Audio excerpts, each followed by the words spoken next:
오늘 이 시간 우리에게 주시는 하나님의 말씀 느헤미야 5장 1절로부터 5절의 말씀이 되겠습니다. 느헤미야 5장 1절로부터 5절에 있는 말씀 이제 한 목소리로 합독하시겠습니다. 그때의 백성들이 그들의 아내와 함께 크게 부르짖어 그들의 형제인 유다 사람들을 원망하는데, 어떤 사람은 말하기를 우리와 우리 자녀가 많으니 양식을 얻어 먹고 살아야 하겠다 하고, 어떤 사람은 말하기를 우리가 밭과 포도원과 집이라도 저당 잡히고 이 흉년에 곡식을 얻자 하고, 어떤 사람은 말하기를 우리는 밭과 포도원으로 돈을 빚내서 왕에게 세금을 바쳤도다. 우리 육체도 우리 형제의 육체와 같고 우리 자녀도 그들의 자녀와 같거늘 이제 우리 자녀는 종으로 파는도다. 우리 딸 중에 벌써 종된 자가 있고 우리의 밭과 포도원이 이미 남의 것이 되었으나 우리에게는 아무런 힘이 없도다 하더라. 아멘.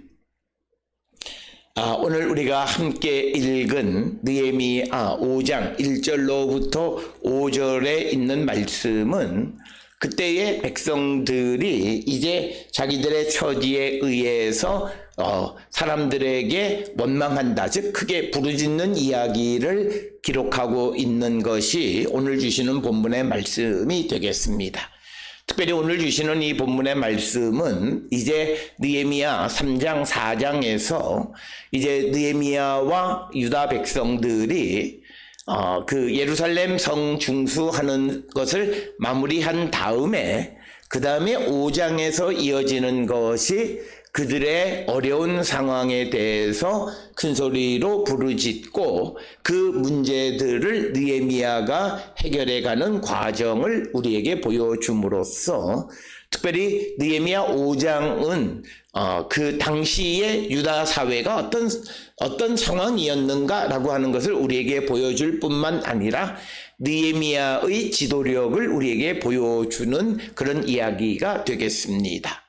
특별히 오늘 주시는 1절로부터 5절까지의 유다 사람들의 문제는 이제 3장 4장에서 예루살렘 성벽을 중수할 때에 밖으로부터의 적인 산발랏이라든지 도비아라든지 아라비아 사람이라든지 이런 사람들의 그 위협 속에서도 하나님의 도움으로 그 공사를 마무리했는데, 오늘 주시는 1절로부터 5절에 있는 말씀은 내부적인 갈등, 내부적인 적에 대해서 언급하고 있는 내용이 되겠습니다. 따라서 오늘 주시는 본문의 말씀에서 특별히 1절에서 강조하는 것이 뭐냐면, 백성들이 그들의 형제인 유다 사람들을 원망했다라고 하는 것입니다. 그래서 내부의 어떤 갈등이 벌어졌다라고 하는 것입니다. 그렇기 때문에 3장 4장에서 외부의 갈등에 대해서는, 외부의 위협에 대해서는 하나님께서 그들을 죽여버리고 그 원수들을 멸해버리면 쉽게 문제가 해결되어지지만, 그러나 오늘 주시는 1절로 5절에 등장하는 유다 백성들 내적인 갈등의 문제는 사실은 외부적인 문제보다 훨씬 더 어렵다라고 하는 것을 우리에게 보여주고, 그것의 가장 큰 원인은 2절, 3절, 4절, 5절에 보면 경제적 이유임을 우리에게 가르쳐주고 있습니다. 특별히 오늘 주시는 본문의 말씀에서 바벨론 포로에서 유다로 돌아온 그 귀환한 사람들의 경제적 상황이 굉장히 어려운 지경에 처해 있음을 우리에게 보여주는데, 그 경제적 처지가 어려운 이유가 무엇이냐라고 하는 것에 대해서는 오늘 느헤미야서가 우리에게 말하고 있지는 않습니다. 그러나 우리가 느헤미야서의 내용의 배열을 통해서 보면 3장 4장에 유다 백성들이 자발적으로 예루살렘 성을 재건하는 데에 참여하고 그것을 완성했고 그 다음에 이어지는 5장에서 그들의 경제적 그런 빈궁함을 그 문제로 등장하는 것을 통해서 보면 우리가 한 가지 추정할 수 있는 것은 아마도 그들이 예루살렘 성을 중수하기 위해서 그 일에 몰두하다 보니까 자기의 경제적 일을 감당하지 못함으로 말미암은 어떤 재정적 위기가 그들에게 찾아왔다라고 하는 것을 우리는 짐작할 수 있습니다. 그래서 오늘 주시는 본문에서 1절에 나타나 있는 이 표현을 통해서 보면 당시 유다 공동체 안에는 경제적으로 가난한 사람과 그렇지 않은 사람들 두 부류의 사람들이 공존하고 있었음을 우리에게 보여주는 그런 말씀이 되겠습니다. 그런데 오늘 주시는 본문의 말씀을 통해서 보면 백성들이 유다 형제인 유다 사람들을 원망했다. 우리말에는 원망했다 이렇게 번역이 되어 있지만 그러나 원문에는 쫙 그냥 그들이 크게 소리 질렀다. 그의 형제인 유다 사람들을 향해서 소리를 질렀다라고 하는 거예요. 이제 못 살겠다 아우성치는 그런 소리의 이야기가 되겠습니다. 그래서 우리가 짐작할 수 있는 것은 아마도 경제적으로 부유한 자들이 가난한 자들에 대해서 어떤 억압을 하고 있지 않았겠는가 우리가 추정할 수 있는 것이고 오늘 주시는 본문 이하에 나오는 3절의 저당이라고 하는 것이라든지 왕에게 세금을 낸다라고 하는 것도 이런 여러 가지 경제적 용어들이 많이 사용되어진 것을 통해서 경제적인 어려움이 임박했다. 그래서 이 경제적인 이유가 첫째 우리가 추정할 수 있는 것은 예루살렘 성벽 공사를 대략적으로 한 52일 동안 성벽 공사를 했다고 추정하는데 그 성벽 공사를 위해서 자신의 경제적 활동을 하지 못함으로 말미암은 어떤 재정적 위기가 다가왔다라고 하는 거예요. 그런데 부자들이 그런 상황 속에서 그 가난한 자들을 억압했고 그 억압의 결과로 그들에게 큰 소리로 소리 지르고 원망했다라고 하는 것이 오늘 주시는 말씀의 이유가 되겠고 또 하나는 우리가 오늘 주시는 1절 특히 2절에 보게 되면 또 하나 우리가 짐작할 수 있는 것이 어떤 사람은 말하기를 우리와 우리 자녀가 많으니 양식을 얻어먹고 살아야 하겠다 이렇게 말합니다. 즉 우리와 우리 자녀들이 많았다. 즉 가족의 구성원의 수가 많았다라고 하는 겁니다. 그래서 많은 인류학자 또 그 인류학자들이 이 구절을 통해서 바벨론 포로에서 귀환한 자들의 그 가족의 수가 경제적으로 여유가 있는 사람들보다 그 구성원들의 수가 훨씬 더 많았다라고 하는 것. 그러기 때문에 그들의 경제적 빈궁함이 더 가중되어졌다. 이것은 다분히 현대 경제학의 이론을 적용해서 설명하는 것입니다. 특별히 2절에서 우리와 우리 자녀가 많다라고 하는 표현을 통해서 그렇게 설명하고 그리고 바벨론 포로에서 예루살렘으로 돌아온 사람들의 보편적인 경제적 상황은 그렇게 부유하지 못했다라고 하는 설명도 합니다. 그것은 오늘 우리가 살고 있는 이 시대에도 보면 이제 70년 동안 바빌론 포로 생활을 바빌론에 가서 거주하면서 그곳에서 경제적 여유가 있는 사람들은 돌아오지 않습니다.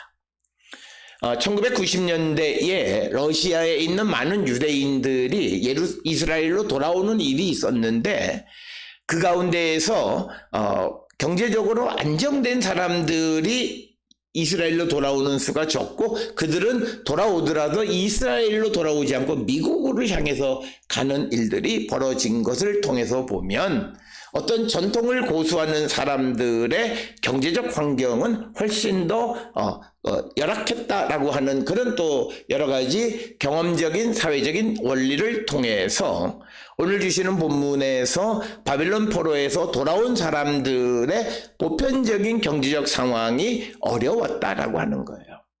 그런데다가 그들이 그런 어려운 상황 속에서 성벽 공사에 52일 2달여 동안 동원되면서 자신을 위한 경제적 활동을 하지 못함으로 그 경제적 빈궁함이 더 가중되어졌고 그 상황 속에서 부자들은 자기의 이익을 취하기 위해서 수단과 방법을 가리지 않고 백성들을 돌보지 않았다라고 하는 겁니다. 이런 상황이 오늘 주시는 이 느헤미야 5장의 상황이고 이것은 양태는 약간씩 다르긴 하지만 오늘 우리가 살고 있는 이 시대와 밀접한 관련이 있습니다.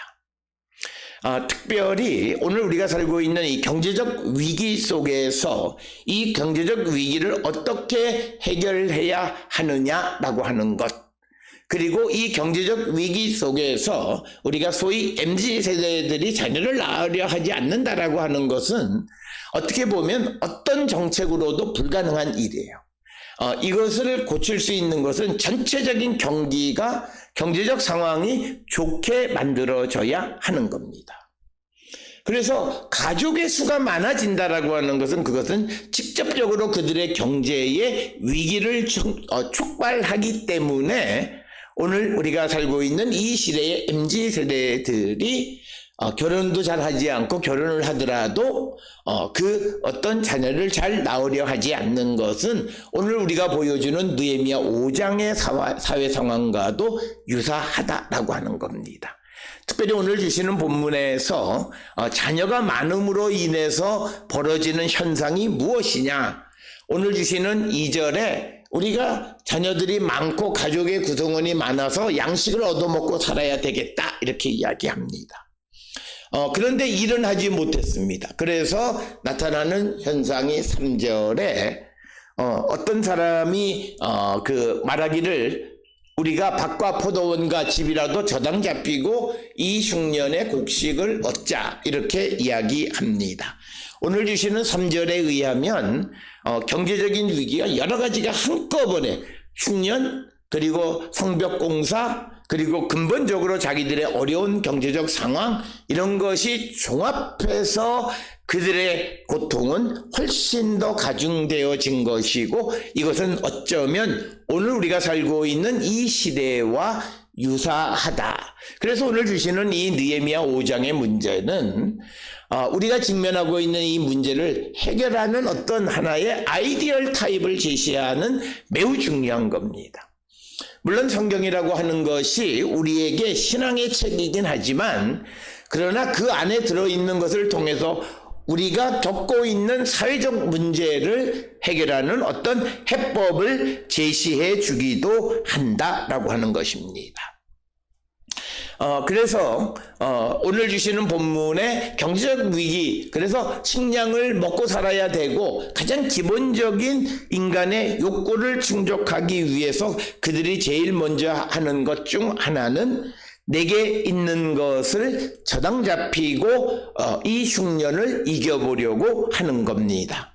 특별히 오늘 주시는 본문의 3절에서 저당이라고 하는 히브리어는 아랍어라고 하는 단어이고 그리고 흉년이라고 하는 단어는 라아브라고 하는 단어입니다. 배고픔의 때 라아브 근데 아랍 이 두 단어는 철자만 서로 바꾼 겁니다. 그래서 저당이라고 하는 아랍어는 히브리어 알파벳의 아인 레이시 베이시입니다. 아인 레이시 베이트. 그런데 그 흉년이라고 번역되어 있는 라아브 배고픔이라고 하는 건 레이시 아인 베이트입니다. 그래서 아인과 레이시가 서로 철자의 순서만 바꾼 겁니다. 즉 워드 플레이입니다. 특별히 우리가 잘 아는 것처럼 영어에서 몰기지라고 하는 것은 즉 죽음의 라는 뜻이고 게이지라고 하는 것이 약속이에요. 그러니까 뭐냐면 저당은 몰기지라는 것은 죽음의 약속, 그런 의미를 가지고 있는 겁니다. 마찬가지로 오늘 주시는 본문의 말씀에서도 저당 흉년에 그들이 할 수 있는 것은 내게 있는 것을 저당 잡히는 거예요. 바로 이런 현상은 오늘 우리가 있는 이 시대에 약간 양태는 다르긴 하지만 많은 가계 빚이 많은 것과 같은 현상이다라고 하는 겁니다. 그러나 이것을 해소하려면 경제적 상황이 좋아져야 하는데 그렇지 못한 것에다가 여기에 설상가상으로 4절에 의하면 어떤 사람은 말하기를 우리는 밭과 포도원으로 돈을 빚내서 왕에게 세금을 바쳤도다. 그러니까 세금을 내기 위해서 결국은 재산을 파는 거나 또는 빚을 받아내서 그 세금을 바치는 겁니다. 특별히 우리가 잘 아는 것처럼 고대 시대에는 과도한 세금은 빚을 증가시키고 그것으로 인해서 백성들의 고통이 증가되어지는 것을 우리는 많이 보게 됩니다. 따라서 오늘 주시는 본문은 설상가상으로 여러 가지 원인에 의한 것이 결합되어져 있습니다. 그래서 첫째는 성벽공사, 그리고 근본적으로 바벨론에서 돌아온 사람들의 경제적 여건이 나쁘고 그런데 그들의 가정 구성원의 수가 많고 그러니까 그들은 먹고 살기 위해서 있는 것이라도 저당을 잡히고 그리고 흉년도 들었고 그리고 또 세금도 과도하니까 이 세금을 바치기 위해서 또 여러 가지 재산을 저당 잡히는 현상이 벌어지게 된 것입니다. 물론 오늘 우리가 살고 있는 것은 자신의 재산을 증식시키기 위해서 빚을 내거나 뭐 이런 경우에서 약간 양태는 다르기는 하지만 경제적 상황이 악화되어지면 그 상황을 우리가 타파하기 위해서 가장 중요하게 해야 되는 것은 경제적 여건이 좋아지도록 만드는 것이 가장 중요하다라고 하는 겁니다. 그런 이런 상황 속에서 그들의 경제적 상황이 악화되어지니까 그 결과가 5절에 나타납니다. 우리의 육체도 우리 형제의 육체와 같고 우리의 자녀도 그들의 자녀와 같거늘. 여기서 말하는 그들이라고 하는 것은 부자. 그런데 이제 우리의 자녀를 종으로 파는도다. 우리 딸 중에 벌써 종된 자가 있고 우리 밭과 포도원이 이미 남의 것이 되었으나 우리에게는 아무런 힘이 없도다 하더라. 그래서 결과적으로는 이제는 가지고 있던 그 재산을 다 남에게 이제 저당 잡히고 그 이자를 갚지 못해서 남의 것이 됐고 그런데 이제 먹고 살려고 하니까 그 사람의 수를 줄이기 위해서 자녀들을 우리가 이 다른 사람들에게 종으로 판다라고 하는 것입니다. 우리가 과거 어려웠을 때 60년대 70년대까지만 해도 어려운 가정에서 자녀를 남의 집에 보내는 일들을 우리가 우리 사회에서 경험했습니다. 불과 지금으로부터 40-50년 전의 이야기입니다. 그래서 우리가 흔히 말하는 이 식소를 하나 줄이려고 하는 겁니다. 그런데 오늘 주시는 본문에서는 밭 포도원으로 빚을 냈는데 더 이상 빚낼 것이 없으니까 자녀를 종으로 팔아서 또 빚을 갚으려고 하는 아주 경제적으로 어려운 지경에 이르게 되어졌다라고 하는 것입니다. 이제 6절 이하에 나타나는 이런 문제를 느헤미야가 어떻게 해결하는가라고 하는 것. 그것에 대해서 우리가 그 지혜를 얻어야 된다라고 하는 것이고 특별히 이제 오늘 우리가 주시는 이 말씀들을 통해서 보게 되면 우리가 남의 재산을 저당을 잡혔다라고 하는 것. 그런데 이 저당이라고 하는 것에 대해서는 우리가 출애굽기 22장 26절이나 신명기 24장 6절에서 17절에 언급되어져 있습니다.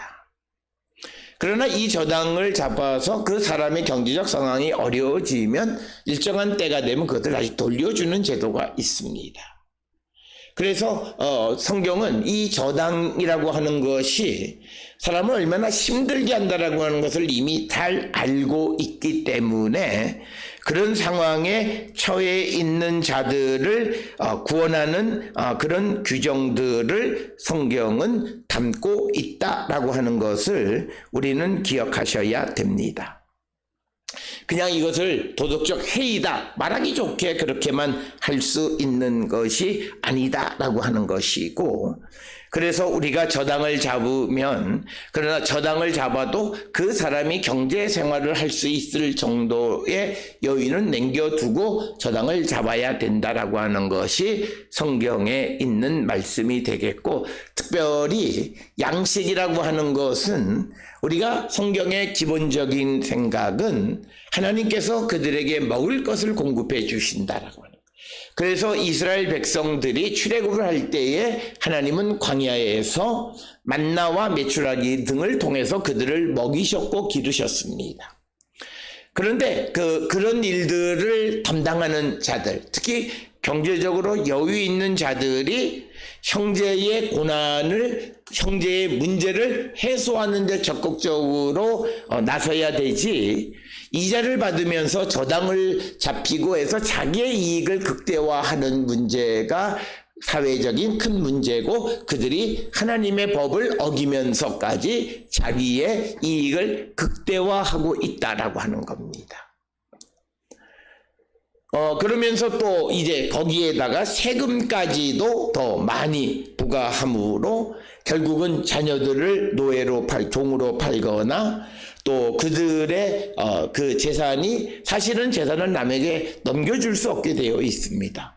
그리고 또 우리가 그 같은 백성들, 즉 유대인들이, 이스라엘 백성들이 이스라엘 사람을 종으로 부를 수가 없어요. 그런데 오늘 주시는 이 말씀에서는 그런 모든 것들을 자기의 이익을 위해서 애쓰는 부자들의 행태에 대해서 성경은 긍정적이지 않습니다. 어려운 시대를 살아가는 데 있어서 우리가 그 가장 좋은 것은 국가의 제도나 정책이나 이런 것 물론 중요합니다. 그러나 더 중요한 것은 많이 가진 사람들이 그것을 나눌 줄 아는 것이 훨씬 더 중요하고, 그리고 특별히 어려운 시대에 모두가 원칙을 지키는 거예요. 특별히 오늘 주시는 이 본문의 말씀에서 형제의 어려움을 통해서 이익을 삼지 말라, 레위기 19장의 그 대전제를 우리에게 가르쳐 줍니다.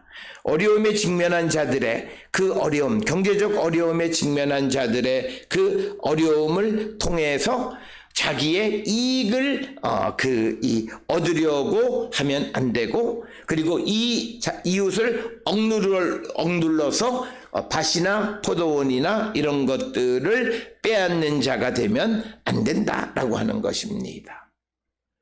그런데 오늘 주시는 부자들은 그렇지 못했다는 거예요. 그래서 오늘 우리가 살고 있는 이 시대에 하나님의 은혜로 많은 것을 얻은 사람들은 어려운 시대를 살아가는 사람들을 위해서 그것을 내놓을 수 있는 것이 믿음의 삶이고, 어떻게 이런 이야기를 하면 마치 공산주의나 사회주의적인 성격이다, 어떻게 자본주의 사회, 그러니까 결국 자본주의가 좋은 것 같지만 약점이 있다는 거예요. 편중되어지는 것을 어떻게 하지 못한다는 거예요. 오늘 우리가 살고 있는 이 시대에 모두가 힘써서 해결해야 되는 것은 편중되어져 있는 것을 어떻게 공평하게 나누느냐라고 하는 것입니다. 뭐든지 편중되어져 있는 것은 좋은 것이 아니고, 그것이 편중되어지면 그것이 힘이 되고, 그래서 그것을 통해서 누구를 억압하게 되어지고, 그렇게 되어지면 그것이 하나님 앞에 범죄하는 행위가 된다라고 하는 것을 우리는 꼭 기억을 하셔서, 오늘 주시는 본문에 이웃의 형제의 어려움 속에서 이 문제를 해결하는 가장 좋은 것은 제도적인 장치를 만드는 것도 좋지만 하나님의 백성으로서 자기에게 주어진, 부자에게 주어진 부를 나누어 살아가는 것이 훨씬 더 중요하고, 오늘 우리가 살고 있는 이 시대에도 어떤 가난한 정부에 무엇을 요구하는 것보다 우리에게 많이 가졌다고 생각하는 사람들이 더 가지려고 하는 욕망을 멈춰야 돼요. 무슨 뭐 집을 몇십 채 몇백 채 가지고서 그것을 가지고 자기의 이익을 삼는, 그러면서도 그 돈은 자기 돈이 아닌 남의 것을 사기쳐서 그런 삶을 살아가는 자들이 하나님 앞에 잘못되어진 것이고, 세상을 살아가면서 그런 삶을 살아가는 사람들을 우리가 사회적으로 바르지 않다라고 말할 줄 아는 사회가 되어야 돼요. 그래야 우리의 문제는 해결이 되어집니다. 우리는 나는 지금 그렇게 하지 못하지만 나도 기회가 되어지면 어떤 방법을 통해서라도 돈을 많이 벌어서 편안하게 사는 것이 더 좋다라고 하는 그런 만모니즘적인 가치관을 가지고 있는 이상 우리의 문제는 해결되어지지 않고, 하나님의 은혜 받았다는 사람들이 억울하게 어려운 사람들을 억누르는 그런 잘못을 행하게 된다라고 하는 거예요. 오늘 주시는 본문 5절에 아무런 힘이 없는 자들을 있는 자들이 나누어서 그들의 부족함을 채워주는 역할을 담당해야 한다라고 하는 것입니다. 주님이 우리에게 요구하시는 삶은 바로 그것입니다. 우리 각자에게 하나님은 각자에게 주신 것이 있어요. 그것을 내 것으로만 움켜쥐는 삶을 살아가면 우리는 불행합니다. 하나님이 우리에게 주신 것을 손을 펴서 나누는 삶을 살아가고자 애쓸 때 우리가 정말 모든 사람들이 주님 안에서 평강의 삶을 살아갈 수 있다라고 하는 것, 그것을 오늘 우리에게 보여주면서 특별히 5장 1절로부터 5절에 있는 유다 백성들의 문제는 더 많이 가지려고 남의 재산, 포도원, 그리고 심지어는 사람들까지도 말씀을 어겨가면서까지 그들이 자기의 이익을 극대화하려고 하는 그런 인간의 탐욕, 그것 때문에 일어난 문제임을 분명히 깨달아서 오늘 우리가 살고 있는 이 시대에도 우리는 욕망을 향해서 달려가고 있지 않는가, 더 많은 것을 가지려고 달려가고 있지 않는가, 우리를 돌아보면서 내게 주신 것으로 만족하며, 하나님이 내게 능력을 주셔서 내가 모든 것을 행할 수 있다면 내가 많은 것을 가지고 자녀들에게 좋은 것을 공급해 줄 이유가 없어요. 하나님의 은혜를 체험하게 하고 하나님의 인도하신 가운데 살아가게 하는 것이 더욱더 복된 삶이라고 하는 것, 그것을 깨닫고 우리가 가지고 있는 문제나 느헤미야 5장 1절로부터 5절에 있는 문제 역시도 같은 문제임을 깨닫고 이제 느헤미야가 그것을 해결하는 방식이 우리의 방법이 될 수 있기를 주의 이름으로 축원합니다.